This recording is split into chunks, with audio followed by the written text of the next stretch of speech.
I'm Michael's brother. Unfortunately. Right, I'd like to start by laying a couple of ground rules. First of all, no heckling, even though he's already started. But, if you have a mobile phone, please leave it on, because you're going to need to entertain yourselves then. Sorry about that.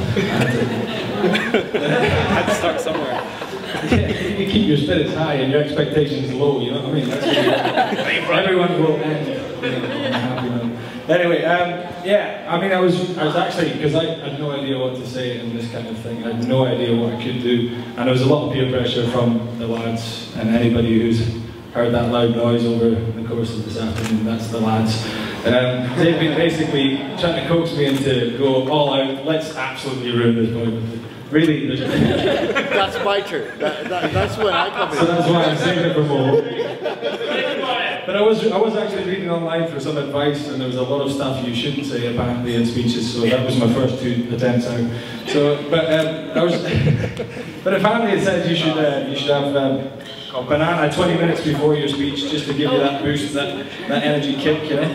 But I thought whoever wrote this has never been to a British wedding, because we don't really do bananas at weddings. I think we're usually a scotch or 2 or a malt or 2 just before the speech, just to calm the nerves.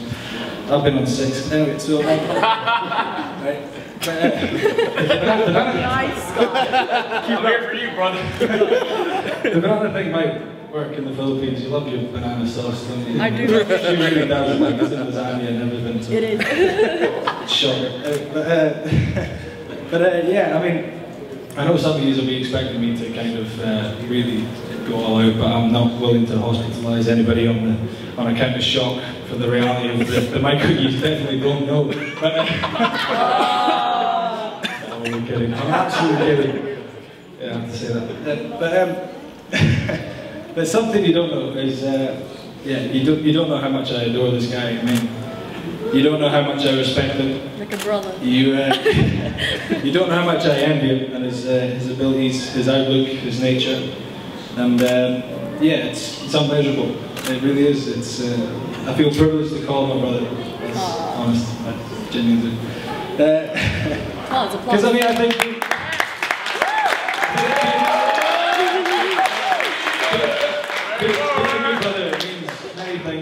A good brother who helps you with your math homework and fills you with confidence when you need it, you know, has your back in times of need, and you know, helps you with everything, and even lends you, you know, his financial support. And for that, Michael, you're welcome.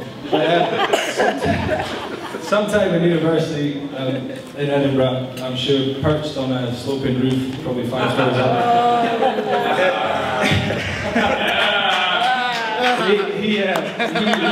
He absolutely stole the reckless abandon title from me. Really ran with it for a little while, but it led it back to Amy, and it worked out well for him in the end. He really. Some of you may know the history for Amy and Michael, and some of you don't. But they're childhood sweethearts, and you know they.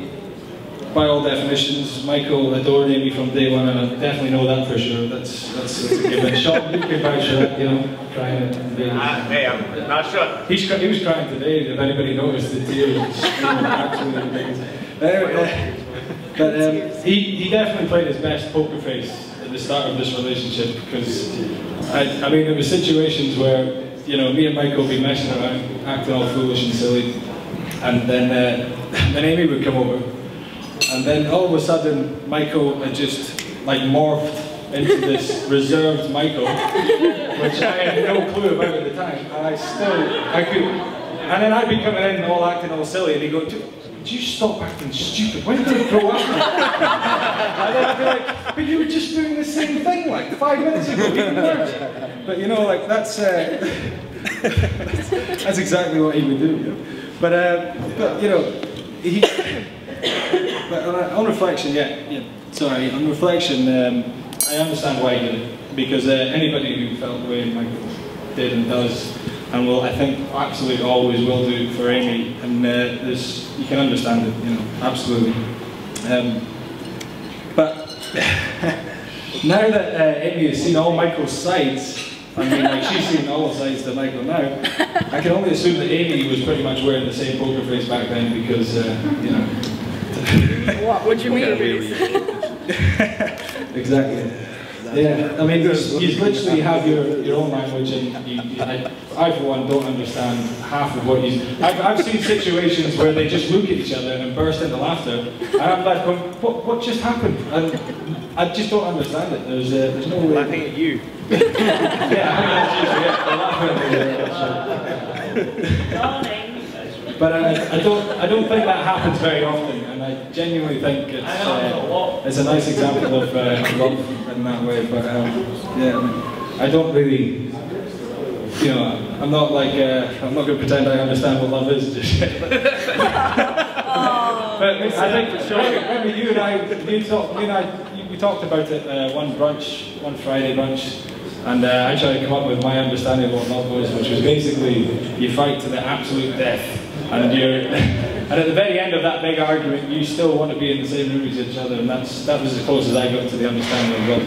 But looking at these two, you can see a whole new level because it's got to be about the ups and downs, and for them it seems to always be up, non-stop. Like yes, yeah, you're doing well.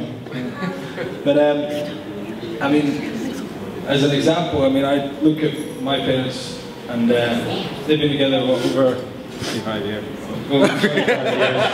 Over 25 years. But they still hold hands. Anniversary last month, you know what I mean? Off foot, but you know, they still hold hands. And I think that, you know, that's exactly what Michael and Amy will live up to. You know, I can see it for sure, absolutely. And you know, Amy, I know we, you know, over the years, kind of didn't really, you know, with my annoyances, apparently it was all me and the foolishness. But you know, I know I've grown on you now, and like a disease. You can admit it. You can admit it. But I'm very happy to welcome you to the family, and it's safe to say, of the four of us, you got the best of the other three. So,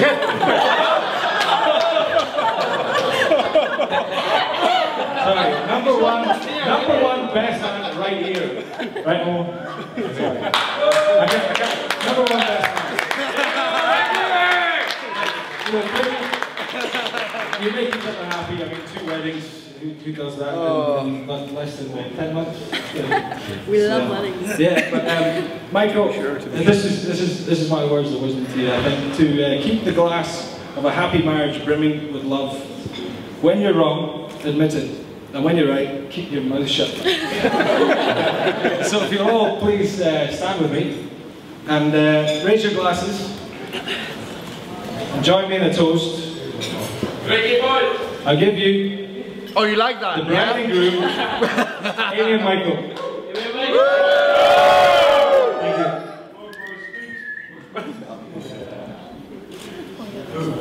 And now, look out, ladies and gentlemen.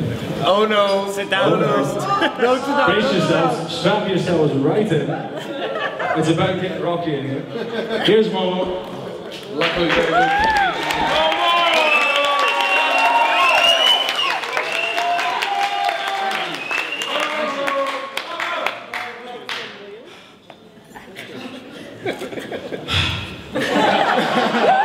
Doesn't stop at anything, wouldn't it? Anyways, Thank you, Momo. luckily there are no chimneys in here. Because I was crapping my pants. This is the best man speech, after all. Until I heard Michael's vows, of course. Compared to Amy's. They were beautiful. Oh God. Oh, that one's gone. Thank you everyone for coming, of course, on behalf of the families. I remember their first kiss, of course.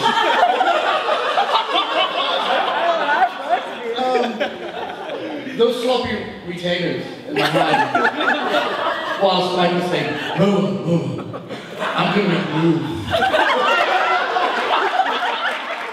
And you know what it is? When my best friend, my brother, my love, says something he means it. And that's why he's here, sitting with one of the most beautiful Filipinos I know. Sean. Hey! Sorry. Hey, I'm not your friend. Oh God, where am I now? Thank you. No, not yet. Now, Amy, you know, there's always, not always rainbows and butterflies, as you said.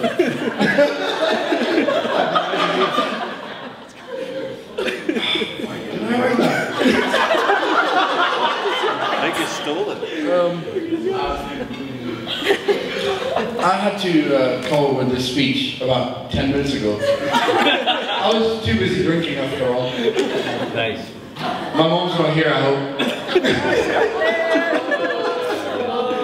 But anyways, being the best man, the happily ever after, what comes to after all, persistent man.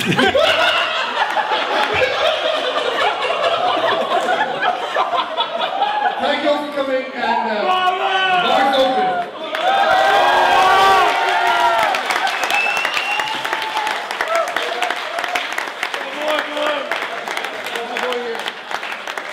Hello? Thank you, photographers. Please edit this out. And my boy here, Sean O'Brien, my brother, my lover. He's Filipino after all. Your hairdresser. But, my hairdresser is on. We're a tripod. Yes, we are. Oh, yes. Am I done? Am I done? Is it time? Drinks! Yes!